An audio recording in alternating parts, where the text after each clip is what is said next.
Comment right to me. The address is MotorWeek, Owings Mills, Maryland, 21117. From its introduction for 1967 to its rebirth for 2010, we've had a front row seat as over 40 years of Chevrolet Camaro has unfolded. And while much about the Camaro has evolved, it remains one of America's legendary automotive icons.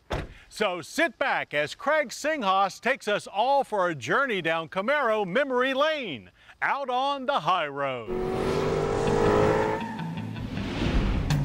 The 1967 Camaro, Chevy's first pony car. Now, everybody thinks they know the original Camaro story. Ford has a huge success with the youth market with Mustang in 1964, so Chevrolet simply reacts with their own pony car, Camaro, right? Well, Chevrolet was already aware of the youth market due to the success of the Corvair back in 1960. And remember, it takes years to design a car.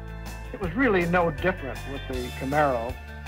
Some of its engineering features and styling notions can be traced back through the years. But the basic idea to build this unique car came in early 1964. Of course, discussions had gone on much before that date. This is Mr. Don McPherson, Chief Engineer, Passenger Car, Chevrolet. It's not quite as simple as somebody in research and development gazing out the window and saying, we need a new, sporty four-passenger car. Now, no one knows this better than Camaro historian and appraisal expert Jerry McNeish. Jerry is the go-to guy for first-generation Camaro information. He's owned them, restored them, and raced them, including this ultra-rare, super low-mileage 1967 Z28.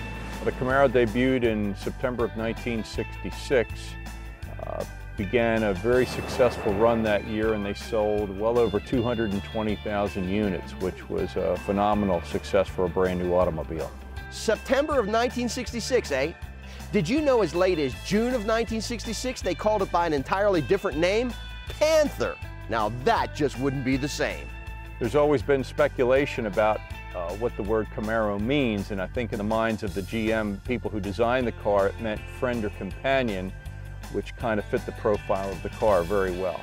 By 1967 standards, this was a relatively small car with a 108-inch wheelbase, weighed a little less than 3,000 pounds, lightweight car, small V8, 327 two-barrel was the base engine. These things would get up and go pretty good because they didn't weigh 4,000 pounds. If you ordered the 396 or 350 engine or the 302, you really stepped up the performance quite a bit, and these cars performed extremely well with the big engines. Jerry, how many choices did you have for engines in '67? You had two 6-cylinders, you had two 327s, a 2-barrel and a 4-barrel, you had a 350 4-barrel, you had two 396s, and a 302 Z28 engine. That's a lot of engines. That's why they sold a lot of cars. With only 602 Z28s produced for 1967, Jerry's totally original 67 Camaro is very rare and valuable. This particular car is a Marina Blue Z28. It's the lowest documented mileage Z28 survivor known to exist in the country. GM's target group was really the youth market with the Camaro because it appealed to kids in school, young families or couples just starting out. It was sporty, it looked sleek, it looked like a high-performance car, so it appealed to the younger generations, and that was GM's focal point.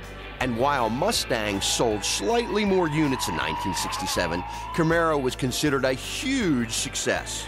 Remember, it spawned its GM pony car cousin, the Pontiac Firebird, not to mention Dodge Challenger and AMC Javelin.